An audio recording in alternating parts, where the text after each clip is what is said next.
पद्मनी उस फोटो की तरफ घूर कर देख रही थी जो उसे सिमरन ने दी थी। ऐसा करते हुए उसने अपने लिप्स पर बाइट किया और उसके हाथ कांपने लगे थे।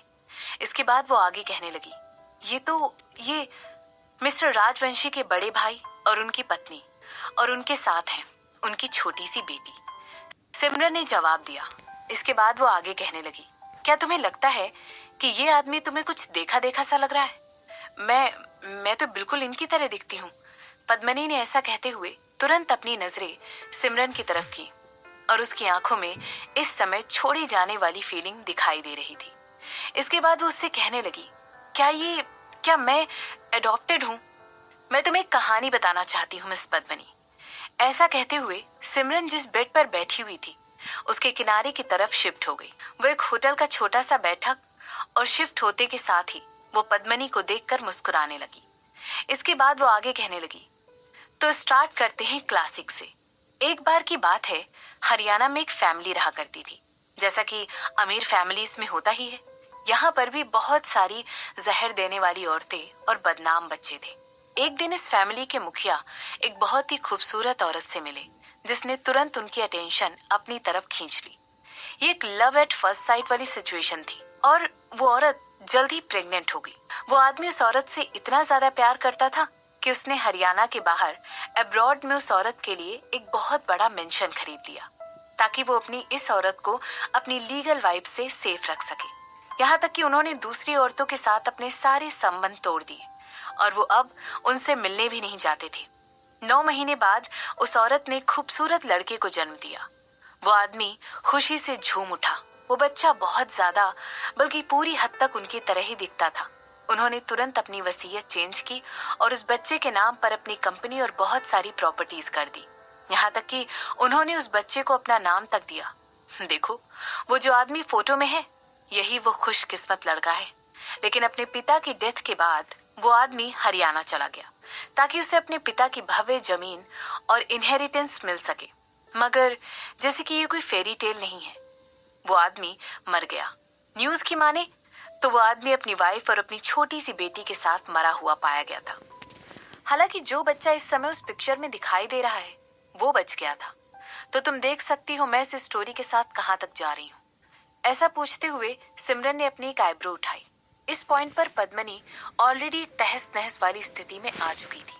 उसकी आंखों से होते हुए आंसुओं की एक अनस्टॉपेबल धारा गालों से होते हुए नीचे गिरने लगी।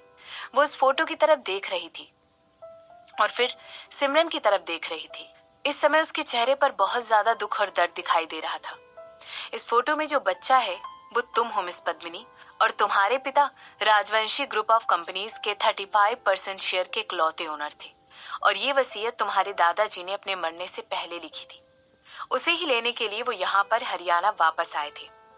उन लोगों ने मुझे अडॉप्ट किया था, पद्मनी ने लड़खड़ाते हुए शब्दों से कहा। कैसे? मैं तुम्हारा विश्वास कैसे कर लूं? हो सकता है तुम मुझे भी मैनिपुलेट करने की कोशिश कर रही हो।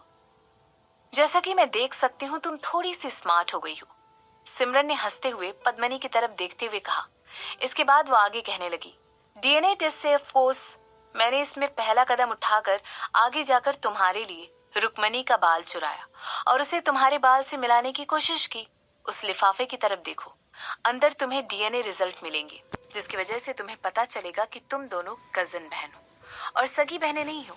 इसके रिस्पॉन्स में पद्मनी तुरंत रिजल्ट की तरफ देखते हुए उस फोटो को दोबारा देखने लगी।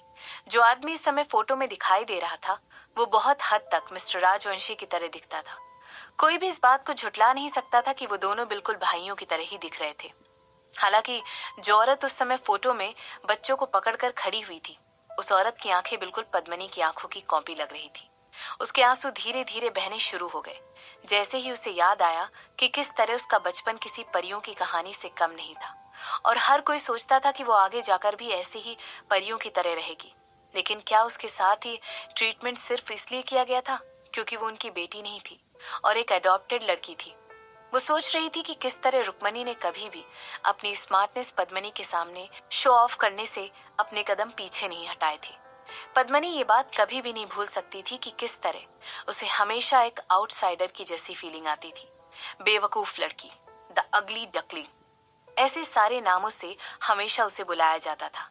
उसकी माँ हमेशा ही रुक्मणी का फेवर लेती थी और हमेशा पद्मिनी की जरूरतों की तरफ एक कंधा झटका कर उसे अलग कर दिया करती थी। एक बच्चे के तौर पर उसे बस इतना ही याद था कि उसे हमेशा ही रुक्मणी की चीजें दी जाती थी। उसके सेकंड हैंड खिलौने, यहाँ तक कि उसके यूज किए हुए कपड़े भी। उसे याद था कि किस तरह उसकी बहन हमेशा उसका सपोर्ट करती थी और उससे प्रोटेक्ट करती थी। रुक्मणी हमेशा उसको सपोर्ट करती थी और डांस के लिए उसके प्यार को निखारती थी, और उसकी प्रैक्टिकल नॉलेज को उसने कभी इतनी अहमियत नहीं दी थी। पद्मिनी को हमेशा लगता था कि उन दोनों के रिलेशन में बुरी वो है क्योंकि उसे अपनी बहन से जलन होती है।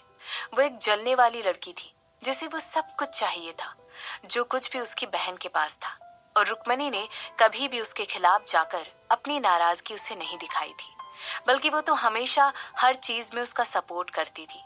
लेकिन फिर भी पद्मिनी ही ऐसी औरत थी जो उसके साथ हमेशा कंपटीशन करना चाहती थी।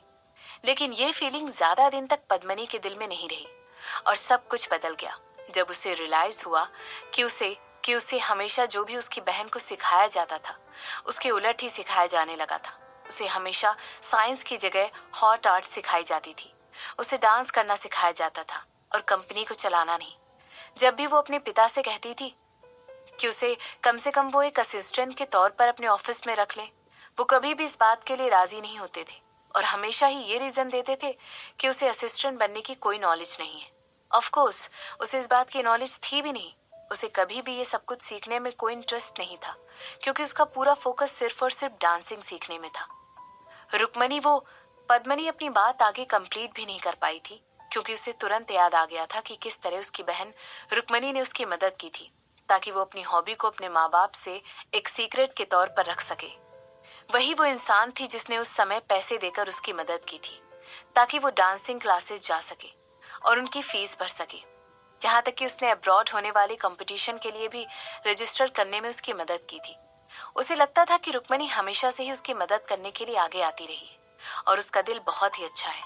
लेकिन अब उसे यकीन हो गया था कि ये सब एक जाल था, एक ऐसा जाल जिसमें उसे यूजलेस बना दिया गया था और उसकी जानकारी के बिना ही उससे वो सारी जो कंपनी चलाने के लिए यूज होती है। लेकिन उस समय एक छोटी बच्ची इस तरह की बातें कैसे सोच सकती थी?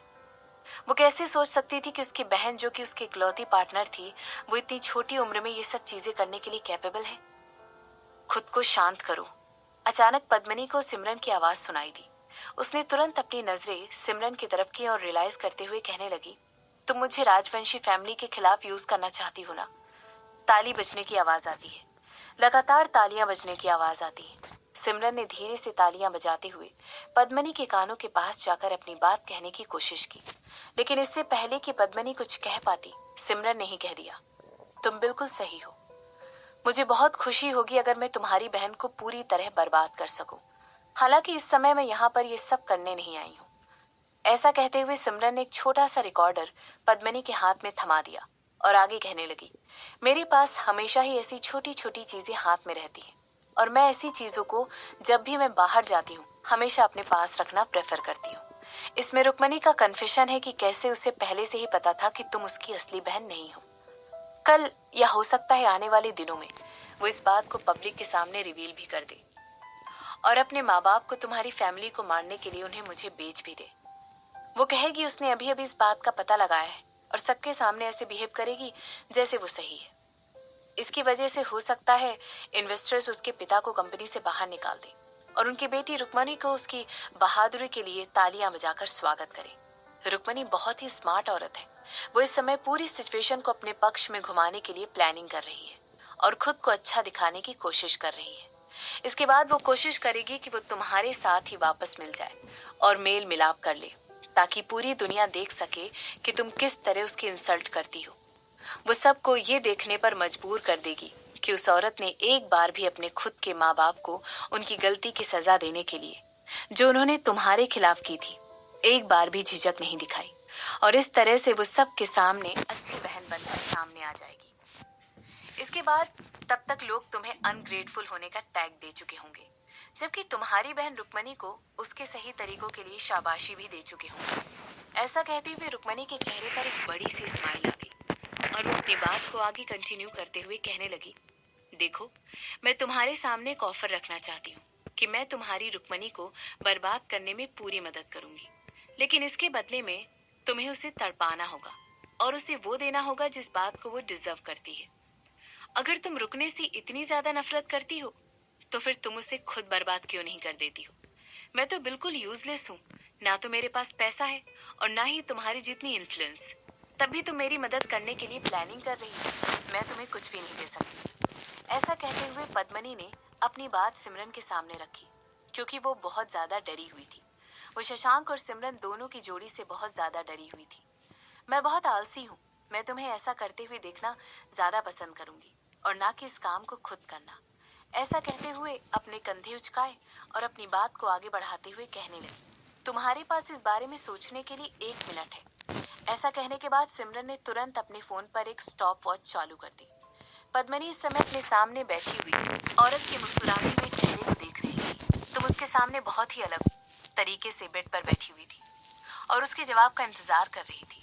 रुक्मणी ने अपना मुंह खोलकर सिमरन की बात का जवाब देने की कोशिश की, मगर फिर कुछ सोचकर उसे बंद कर लिया।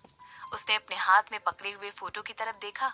इस समय उसके हाथ उस फोटो को लेकर बहुत ज्यादा कांप रहे थे और उसकी आंखों से होते हुए आंसुओं की एक धारा धीरे से उसके गालों को छूकर नीचे गिर गई। इसके बाद उसने कहा, ठीक है, मैं तुम्हारा ऑफर एक्सेप्ट करती हूँ,